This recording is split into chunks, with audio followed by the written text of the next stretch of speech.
You remind yourself that it's the thought that counts when you open up your Valentine's Day present. It's exactly what you suspected it would be, and what you tried to hint that you didn't want.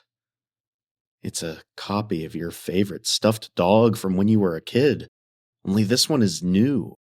It's got both its eyes, and the fur is clean and smooth. You hate it, but you smile.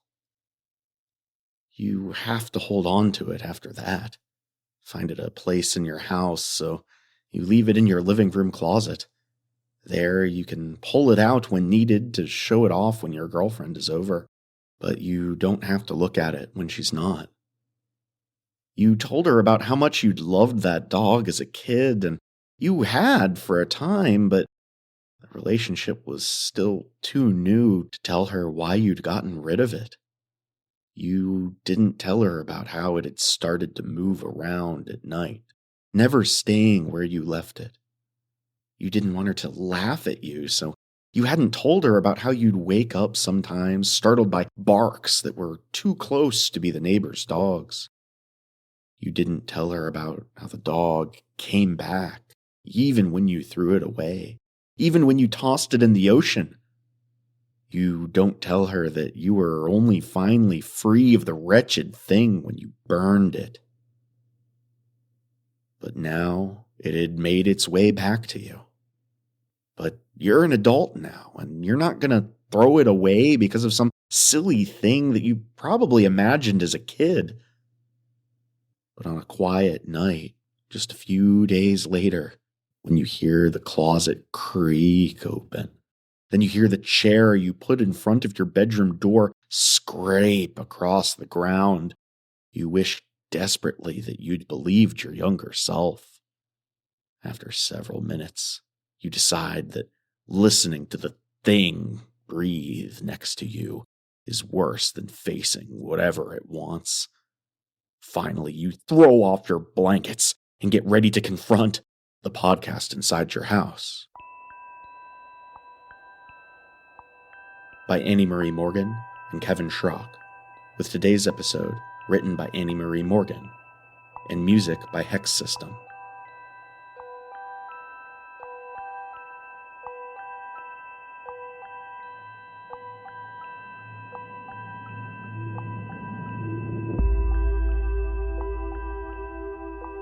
Season 2, Episode 4. Love is a knife in the heart.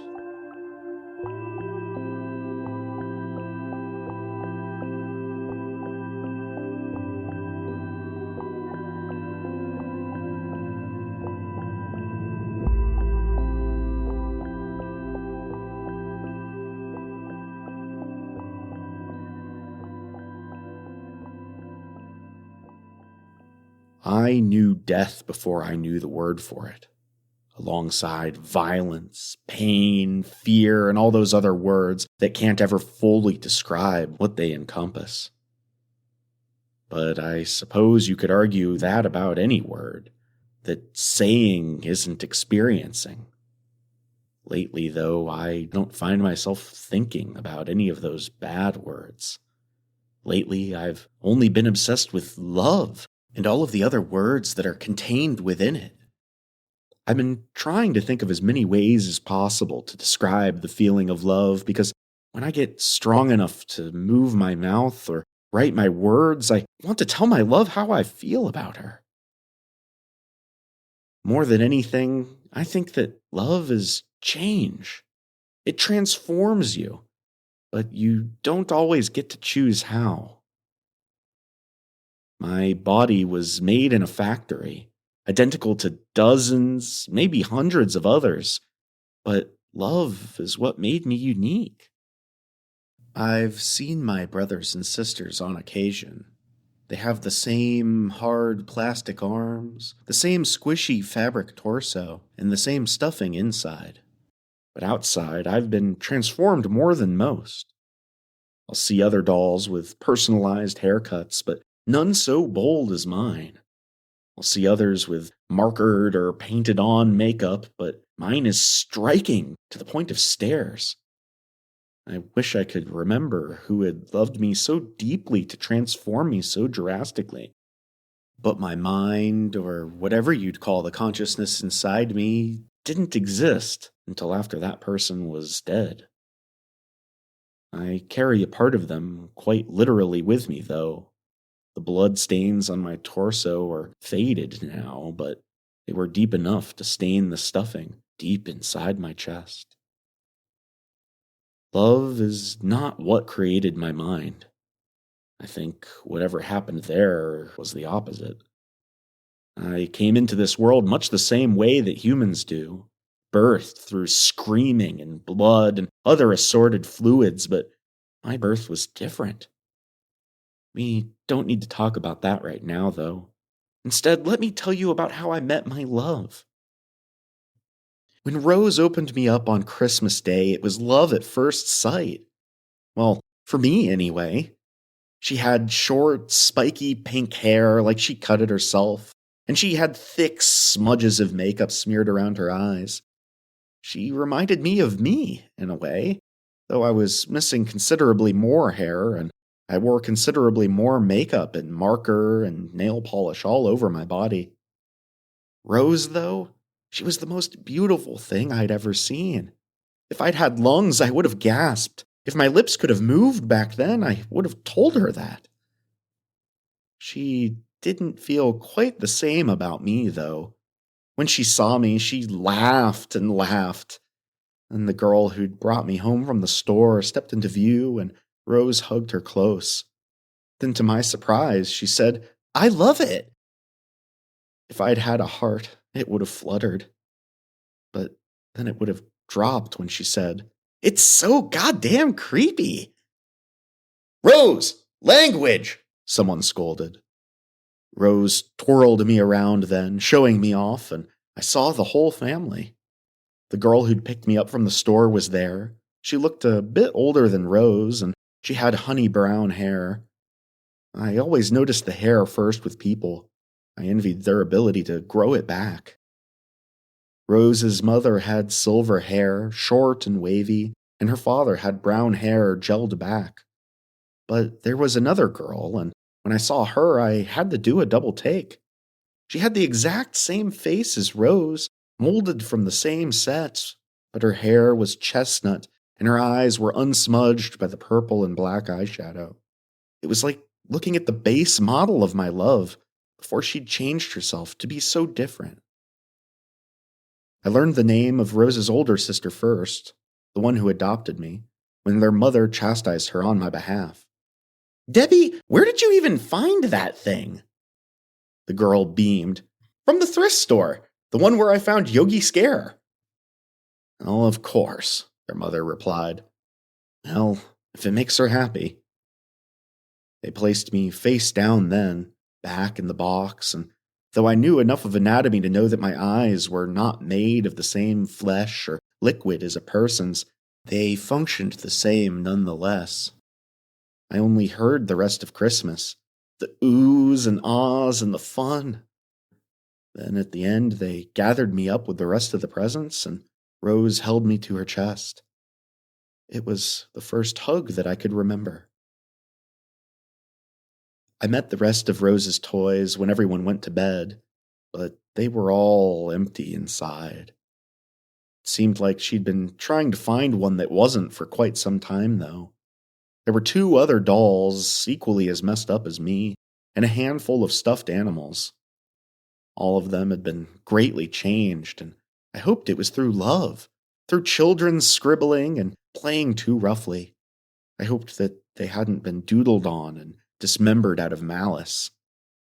I didn't know if I could feel pain in this new body, but I hoped I wouldn't have to find out. Rose placed me next to a teddy bear that was worn with age and missing half its face, the edges smooth and black like they'd been melted. I presumed this must be Mr. Yogi Scare. The words brought back a faint memory of a cartoon, but I pushed them away.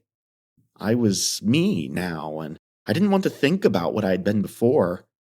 Those memories weren't really mine.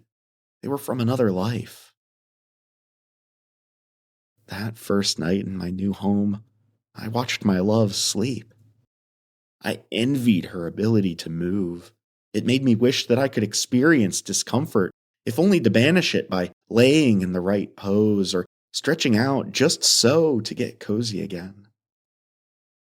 In the time since, by living with Rose and her family, I've learned all kinds of new ways to describe love. Love is slumber parties. It's Rose and her friends, cozy and carefree, eating candy and playing games. They whisper secrets so loud that Rose's mother has to remind them that other people are trying to sleep. Love is homework. It's her father trying to puzzle out the math he doesn't understand, and Rose telling him what to do under the guise that he figured it out himself. She doesn't need him, but he's helped her since she was a little girl, and neither of them are ready for the tradition to stop. Love is cleaning. It's her mother tidying up even though Rose says she doesn't need it. Her mother can't help but snoop when she goes into Rose's room, but she always shakes her head and puts back the cigarettes just where she found them. Love is yelling, but the fun kind. Rose and her sisters barge into each other's rooms. They tell each other that they stink or they play fight, or sometimes they sit and talk for hours about nothing and everything. Whether they're going to do each other's hair or scream at each other about stolen clothes, it's impossible to predict. Sometimes Rose and her twin Daisy will do each other's makeup. Rose scribbling thick eyeliner on Daisy, and Daisy matching garish pink blush to Rose's hair. Watching them makes me wish I could change my own makeup too, that I could join in on the fun. Love is tea parties, but Rose is too old for the traditional kind. No, for Rose's tea parties, she gathers us all into a circle, all of her misfit toys, and she tries to talk to us. But there's no, how was your day? There was no, would you like some Earl Grey? No, Rose doesn't pretend to talk to us. She genuinely, truly tries. Hidden, even better than her diary and her smokes, are secrets on her laptop. Websites that a girl her age should not be visiting. Rose sets the ambiance with lights off and candles lit. Sometimes she plays music, soft but unsettling. Then Rose talks to us in different languages. Some sound familiar, but most don't. Sometimes her chants and questions are in English, though, and I get the gist of whatever it is she's trying to say. One by one, she gives us each the spotlight, trying hard to get us to answer, but she doesn't know that the others are empty. She asks us how we died. She asks us what's keeping us in this realm. She asks us what our true names are, and if we could speak, I'd tell her that mine is the one that she gave me. It doesn't matter what it was before. Granted, even with my fragmented memory, I did have an inkling that Raggedy Dan was probably a joke name, but still, it was mine. For a long time, the tea parties are just another part of our routine. That's another thing that love encompasses. Routine. It's knowing the rhythm of school and friends and homework. Love is watching the person you care for sleep in their bed every night. But our routine is broken when Rose starts trying new ways to make us talk. She brought a Ouija board, a spirit box, and an EMF reader. She doesn't name all of these things out loud, but I know what they are, and I'm reminded of the way that I hate some of my thoughts are from my past lives. Whoever or whatever I was before, well, they must have been interested in the occult. The Ouija board didn't do anything for me, but Yogi Scare answered a series of yes and no questions. Though that was also the night Rose was drinking, so I'm skeptical that there was really anything there. Shouldn't we ghosts be able to sense each other? The EMF reader tended to slowly fluctuate regardless of who she was talking to and was never much help. The spirit box, though, that held promise. One of the other dolls, a girl with her eyes gouged out, said a string of almost coherent words on there before going silent. But when Rose got to me, she pulled my secrets out effortlessly. Secrets that I didn't even know I had. Ever morbid, Rose begins with the usual question. She asks me how I died, and right away 3 different words appear: knife, neck, and fire. The words make me nervous. I didn't think of them. I didn't try to speak them, but I felt like I knew them. Rose gasps. For the first time since I've lived there, she looks at me as though she's aware of my presence. She looks both excited and afraid, and if I could blush, I would. If I could mirror her expression, I would do that too, because I really don't want to know any more about myself, but unfortunately, I think we're about to find out together. "What's your name?" she asks me.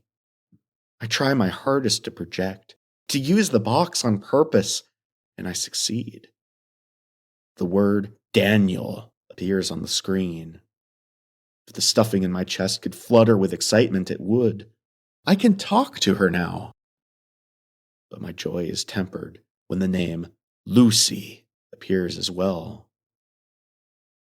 "Is there more than one spirit here today?" Rose asks. "No," I think, but yes appears instead. And then the name Andrea follows. I know those names, but I don't want to. The name Lucy especially tugs at my heart, and I feel my thoughts start to cloud with memories that I didn't even know I had. Lucy was a little girl, only 5 or 6 years old. Lucy had cut my hair. Lucy had kept me in her bed at night, safe from the other things she always feared in the closet and under the bed. But the real monster, when it finally came, it hadn't come from the closet or the bed. No, he'd come right through the front door, and with him he'd brought knives and fire and violence. The word stop appears on the box. Rose muses aloud. Lucy, Daniel, Andrea. I know those names from somewhere. Once again, the word stop appears, but she's not looking. The other 2 names elicit a reaction as well, glimpses into another life. Andrea had been the mother, reading on the couch, always on her designated spot, with a cat nestled beside her.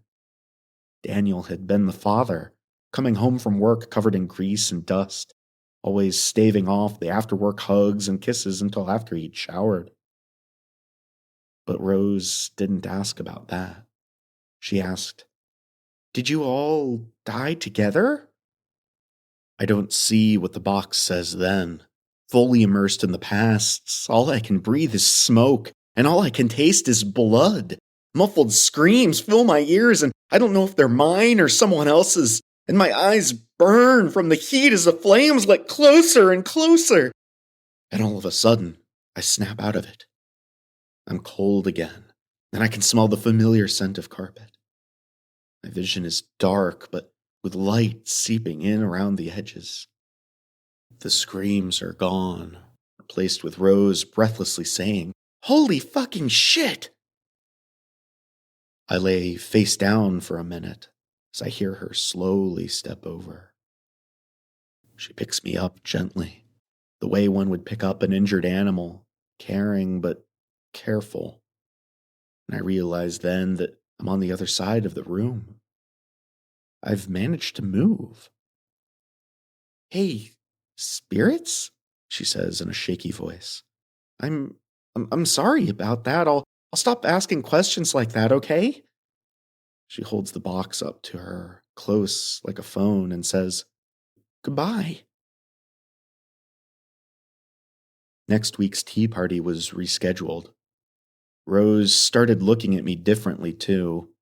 She would be on her bed, on her laptop, reading something that looked upsetting. Then she'd stare at me for a long time, sometimes with pity, sometimes what almost amounted to fear, and sometimes just with a great curiosity, like she was trying to solve some grand puzzle that I held the answers to.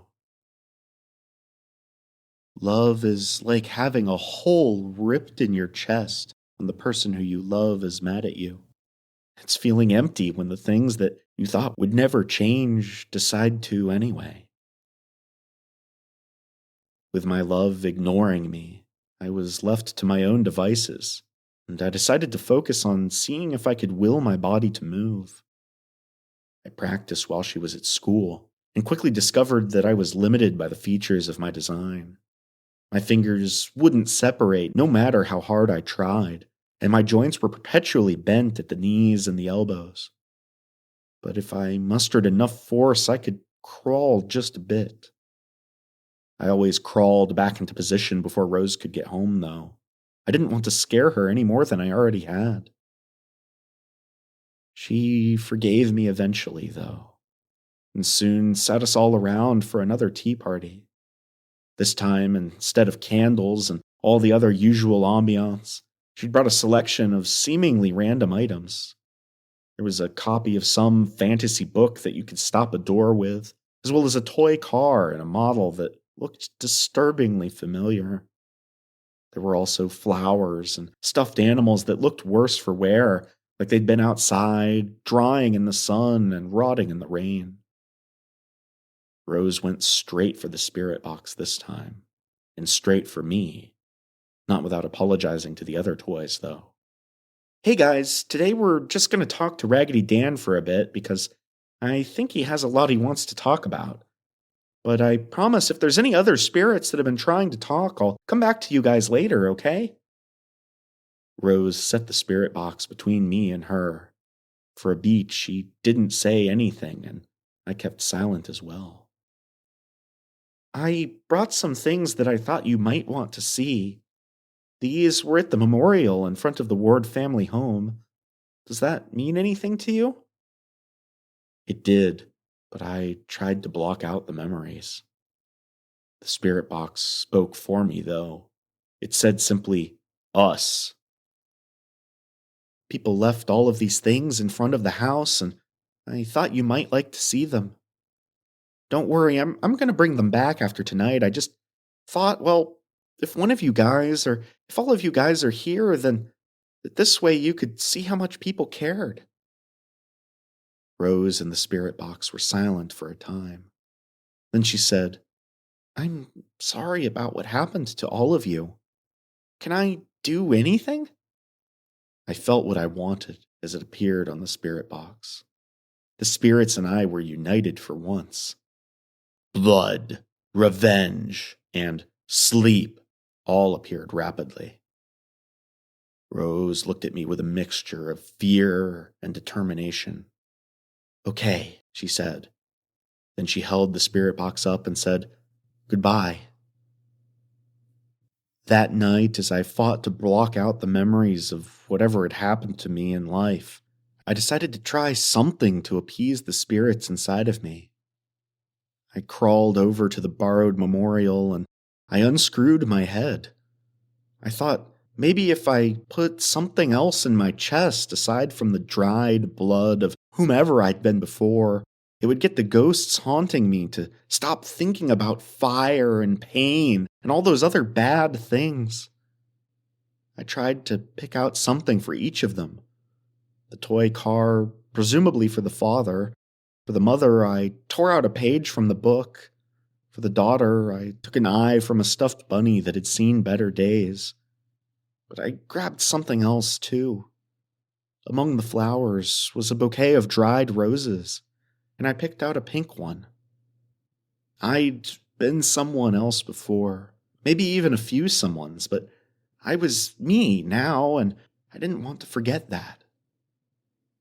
I placed all of the objects deep into the stuffing of my torso, where my heart should be, and then as quietly as I could, I screwed my head back on.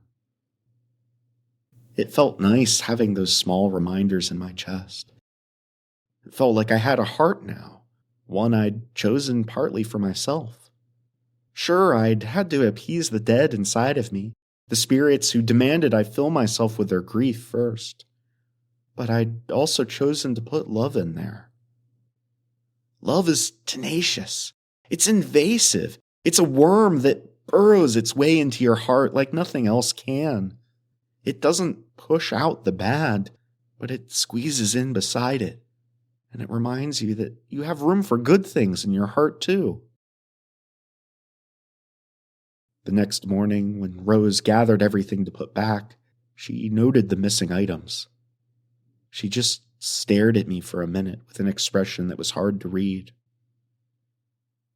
The next several days consisted of Rose skipping school. She'd lie in bed, feigning sick. As soon as everyone else was off to work or to school, she'd spring into action.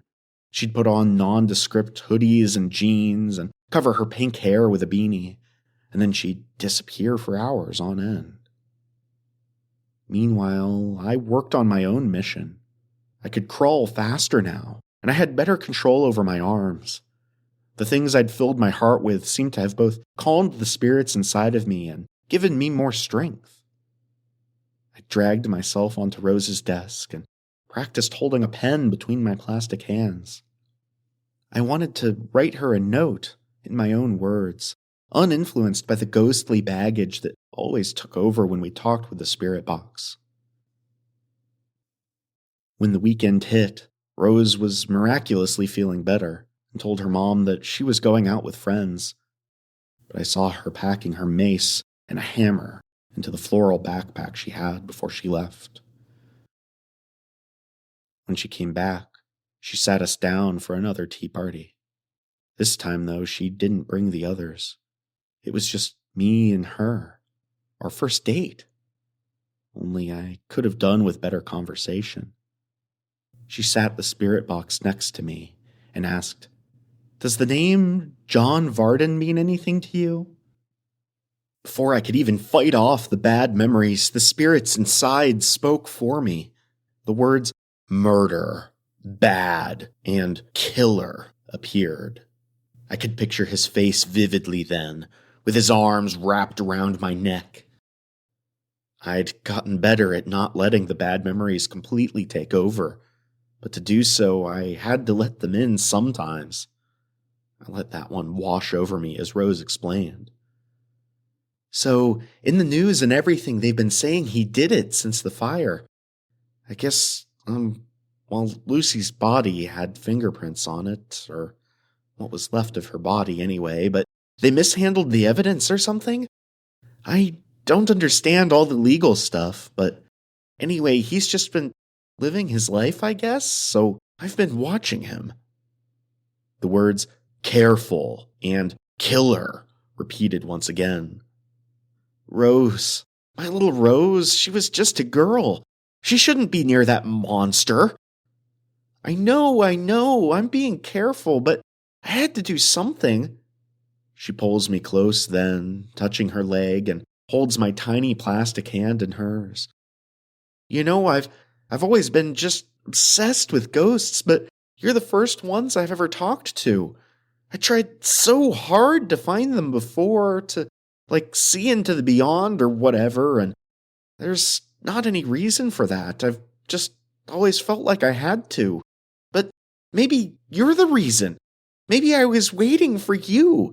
Maybe this is my destiny, that I'm supposed to stop him. I sent the words this time. Don't and die. She laughed at that. Yeah, I'm trying not to, I promise. Then she scooted over and opened her backpack. I watched Varden for days. I made sure that he wouldn't be home, and then I snuck in and I found this. She stopped herself. This might be upsetting. Then she pulled out a knife. I waited for the spirits inside of me to lash out, but they didn't. The knife was just an ordinary camping knife, and I didn't have any memories of it. It's not the murder weapon, is it? She asked in response to the silence. The spirits and I confirmed, no. Well, shit, she said. That really sucks, because one of the neighbors saw me coming out, but, they don't know who I am, but, I was going to go to the police, but now I'm just breaking and entering. She put the knife back in her bag. I'll keep looking into things, okay? I feel like I'm supposed to fix this. I know you chose me for a reason, and I won't let you down, okay, spirits? I repeated, careful. And she said, I will be. Goodbye for now. That night, I crawled over to Rose's backpack and put the knife down my neck hole for safekeeping. I was worried Rose was getting into something dangerous, and I wanted to be able to protect her. Love is violent when it needs to be. Rose was not careful. Or maybe she was, and getting caught was just inevitable when doing something so reckless and stupid and brave. Sunday morning, she came home from one of her outings shaking. She said simply, I fucked up.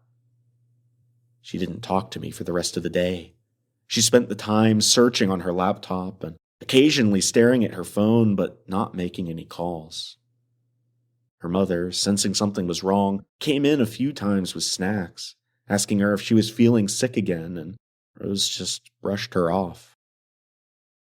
She didn't tell me what was wrong either, but I was left in more suspense than her parents, because I knew that she was getting into something very dangerous. There was no sweating or fidgeting in this form, but I could feel the dread and the anxiety nonetheless. I wished I could wring my hands and pace just to let some of it out. As the day ended and everyone went to sleep, I started to think that maybe everything would be fine. That I fucked up could mean anything to a teenager, but then, sometime in the dead of the night, when I was the only one awake, I heard the doorbell ring. Rose stirred, but didn't wake, and maybe if she'd been able to warn her family, they would have known not to answer it. But even in the middle of the night, no one expects death to come knocking on their door. And even in a city where a family like theirs had been so recently ended, everyone trusts the police. And most people aren't looking for the signs of a fake uniform when they show up at your house. It all comes back to me now, all the bits and pieces of my memories that I'd tried to fight off. Then I hear from downstairs, "Good evening, officer," which cuts off abruptly. Then I hear the door close. I crawl over to Rose then, but the door opens before I can get there. I stop, not wanting to give anything away. It's her mother, telling her to come downstairs because there's been a family emergency. Rose wakes up, and I see the realization on her face. How late it is, combined with whatever happened that morning, tells her trouble might be here. She says, "Okay, Mom," and scoops me up and holds me close.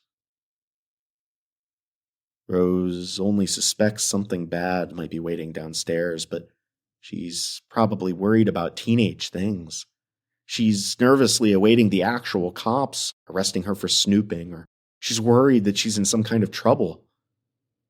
It's funny the things we see as world-ending or life-altering when we're young. We don't always realize that very real and very adult troubles don't always wait until we're adults to find us. When we get downstairs to the kitchen, I recognize his face instantly. But my lips won't move, and even if they could, there's nothing to push the sound out. I think it's too late for that anyway, though, because once I'm able to look away from him, I take in the rest of the scene. John Varden, the man who killed me, who killed us, I guess, had Rose's father held at gunpoint. Rose gasps when she realizes what's happening. Daisy is seated next to their father, and they're both sitting around the dinner table. The oldest girl, Debbie, the one who adopted me from the thrift store, isn't home, so that's a small consolation at least. Varden smiles when he sees us. There she is. I'm glad I've got the right house. That would have been embarrassing. He looks different than I remember. His smile less wolfish, his eyes less sleepless. He looks almost like someone you could mistake for a real person, at least when he's not covered in the blood of your loved ones. Now, Rose, is it? You're going to help me out here. He opens up a duffel bag he's brought with him and pulls out a handful of zip ties. I want you to go around and make sure everyone is going to stay in their seats for me, okay? And don't go getting any ideas about leaving the ties loose, because I'm going to check them afterward. And if anyone can pull their hands out of here when you're done, they won't have hands when I'm done. Are we clear? Rose squeaks out an affirmative noise and starts walking around the table. And I start forming my plan. I wait for Rose to sit down and for Varden to tie her hands too. He places me in her lap and stares at me for a minute, stopping just short of realizing that we've met before. Then he goes through the kitchen, grabbing as many candles as he can and sets them alight on the table. I know what happens now. Just like Rose and her tea parties, he's going to go around the circle and give each of us our time with him. First, though, he does something he didn't do last time. He gives us a speech. You know, despite what everyone's been saying about me, really, I've only done this once before. I didn't plan on doing it again, but this one, he points to Rose, just couldn't mind her business. And then he pulls out a small can of some chemical. I don't know what it is, but I know it burns fast, and he starts splashing it all around the table. You know, I can't help but feel like we were meant to do this, though. I mean, if this isn't my true calling, why is it so fucking easy? Why would you open the door if I wasn't supposed to be here? Rose's father is up first. I never learned his first name, but I wonder if, after this is over, his spirit will join the legion of ghosts already inside of my heart. Maybe then we'll finally get to know each other. I know I need to act fast, but I wait for Varden to take Rose's father away to the next room. As I hear threats exchanged in the next room, I'm still me, but I'm also Daniel Ward once again, thinking that if I just tell him the combination to the safe, that maybe he'll leave us alone. But this time, I know he won't. This time I understand that when he starts hitting and cutting, it's not because he actually thinks there's anything I'm holding back. It's just because he needs an excuse to begin. I snap out of it and come back to the present. I turn to Rose, and though I can't make the shush gesture because my fingers are perpetually molded together, I hold up my plastic hand to my mouth, and she stifles her gasp. I hop off her lap and grab the tablecloth on my way down, hoping to muffle the noise as I fall. But I'm not thinking, and I pull one of the candles down with me. Fire and smoke are everywhere in an instant. I can't think. I'm little Lucy now, breathing in the flames, not understanding what's happening or why. But when Rose cries out, I leave the flames of my memories and come back to the heat of the moment. I stand up behind her and unscrew my head, and then I pull out the contents of my chest. Love is the knife that you keep secret in your heart, only to be used in emergencies. I screw my head back on so that I can see, then I grab the knife between my hands. I'm eternally grateful I've practiced so much with the pen, because it makes holding the knife so much easier. I'm sad that I will probably never be able to write Rose that letter, though. Even as I cut her down, my clothes are burning, and what little hair I have left is singeing off. Rose springs free and lifts me up, throwing me on her shoulder. I hold on to her hair as she stumbles to Daisy to cut her free. The flames are licking her clothes too now, and Daisy jumps up. Rose then runs over to her mother to cut her out, and just for a split second I'm Andrea Ward, dying as the flames start to climb. I'm unsure if I should be relieved or not that Lucy, my baby, would burn rather than endure the knife. My rescue plan has happened so fast that when Varden comes back into the room, he takes a minute to process things. He must have set his gun down, though, because he simply rushes back into the living room. Rose's mother is free now, but the fire is everywhere. Rose knows what she has to do, though. She runs, full sprint, into the room where Varden had been slicing up her father. The fire is in her hair and in her clothes, but she knows if she doesn't stop him before he shoots, it's over for all of them. Love is walking through the flames for the people you love, unsure if you're going to come back out the other side. I feel myself drifting away now, dying a second death. But I see what I need to see. I see Jack holding the gun, but too in shock at the flaming girl barreling straight toward him to fire. I see her knocking him over, and then she goes straight for the throat with the knife she had stolen from him. One that apparently hadn't spilled blood before, but was getting christened with it now. Love is slicing the jugular vein as fast as possible. Love is covering yourself in the blood of your enemies. The fire is melting me now. My torso burned quickly, and my arms and legs are next. They drip onto Rose in a toxic plastic syrup and cover her arms and shoulders, but she doesn't stop. Love is letting yourself burn to save your family. Love is letting someone else wear your skin. As my eyes drip down, I see Rose fall to the ground at last. I see her start to roll, trying to get the flames and the blood off of her, and I pray she makes it. As I melt into her and out of this world, I try to send my thoughts to Rose, but I don't know if it works. I tell her that no matter how different she comes out of this, that it'll be okay. Even if she comes out scarred and burned, she'll be a hero. I tell her that even if she dies and comes back as a ghost or some legion of spirits trapped in a doll, that she can still be loved. I tell her that she showed me that. And lastly, I tell her that no matter how she comes out of this, she won't be the same. And I tell her that that's okay. I tell her that love is change. In the last second before I blink out, as she slows her thrashing on the floor, I hear her whisper, "Thank you."